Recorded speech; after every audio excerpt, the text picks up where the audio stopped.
Assalamualaikum warahmatullahi wabarakatuh. Perkenalkan, nama saya Taufik Ismail dengan NIM 417180100004. Di sini saya akan membahas tentang pengaruh bahasa asing dan bahasa daerah terhadap bahasa Indonesia.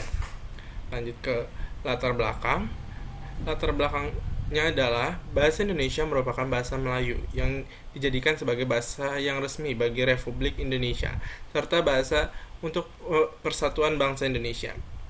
Dalam aturan dan kegiatan internasional, negara yang memiliki kemampuan ekonomi lebih tinggi dapat mempengaruhi sosial, budaya, bahkan bahasa negara lain yang memiliki kemampuan ekonomi rendah atau menengah. Dan negara-negara yang memiliki kemampuan ekonomi lebih tinggi seperti negara Amerika dan Inggris yang menjadikan bahasa mereka menjadi bahasa internasional, yaitu bahasa Inggris. Lanjut ke pembahasan pertama, yaitu pengaruh bahasa asing dan bahasa daerah terhadap bahasa Indonesia. Bahasa Indonesia atau bahasa Melayu yang telah menerima pengaruh bahasa asing sejak sebelum abad ke-4 Masehi melalui kegiatan perdagangan dan misi keagamaan Hindu dan Buddha yang dibawa dari India Selatan.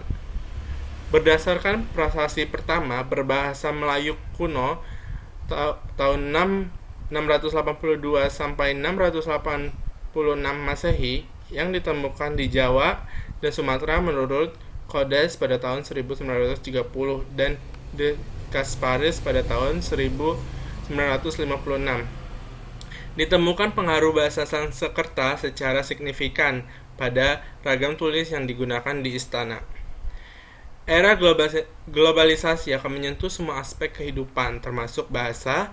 Bahasa yang semakin global dipakai oleh semua bangsa di dunia ialah bahasa Inggris, yang pemakaiannya lebih dari 1 miliar. Di Indonesia, untuk mencegah fenomena terkikisnya penggunaan bahasa ibu, pemerintah telah mengeluarkan surat Menteri Dalam Negeri kepada gubernur, bupati, dan wali kota seluruh Indonesia di nomor 1021/SJ tanggal 16 Maret tahun 1995 tentang penertiban pengguna bahasa asing. Surat itu berisi instruksi agar papan-papan nama dunia usaha dan perdagangan di seluruh Indonesia yang menggunakan bahasa asing agar diubah menjadi bahasa Indonesia.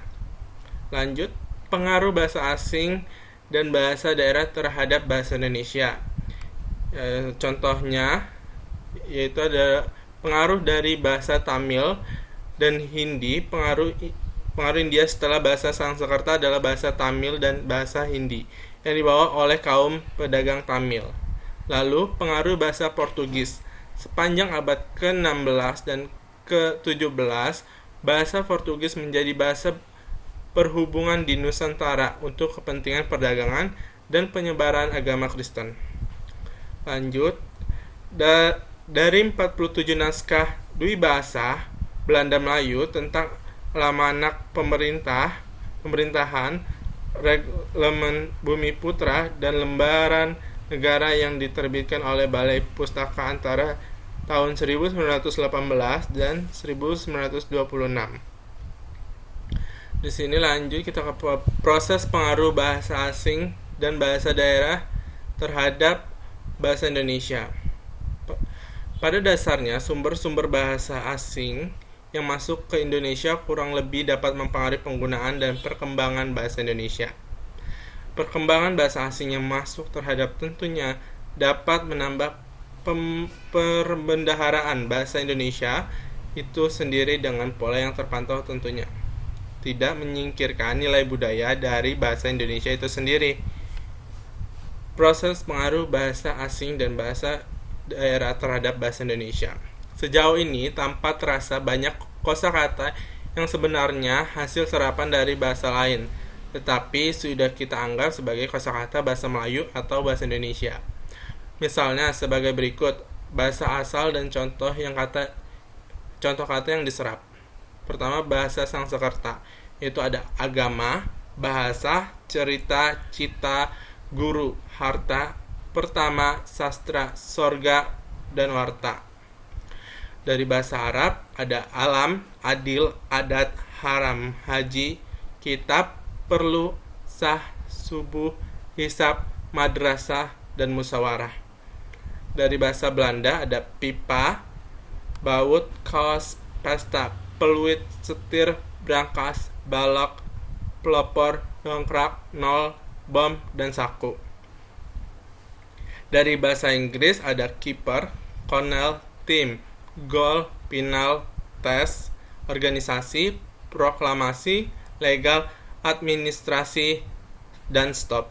Dari bahasa Cina ada loteng, kue, kuah, teh, cengkeh, cawan, teko, anglo, toko, dan tauco. Lanjut ke dampak dari pengaruh bahasa asing dan bahasa daerah terhadap bahasa Indonesia. Bahasa asing adalah bahasa negara lain yang tidak digunakan secara umum dalam interaksi sosial. Kedudukan bahasa asing di Indonesia tersebut mengakibatkan jarang digunakannya bahasa asing dalam interaksi sosial di lingkungan anak. Dampak dari pengaruh bahasa asing dan bahasa daerah terhadap bahasa Indonesia. Lanjutannya yaitu dengan berlakunya Undang-Undang Dasar 1945 bertambah pula kedudukan bahasa Indonesia, yaitu sebagai bahasa negara dan bahasa resmi.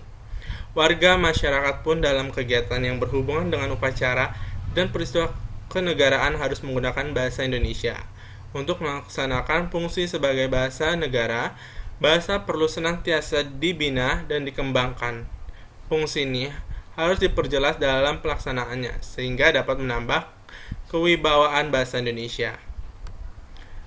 Lanjut ke kesimpulan dan saran. Kesimpulan, pengaruh bahasa asing tidak dapat dihindarkan dalam hubungan antar bangsa dan antar bahasa, karena sebuah bahasa yang masih berkembang memerlukan tambahan kosakata agar menjadi bahasa yang mantap secara linguistik, sosial, dan politik.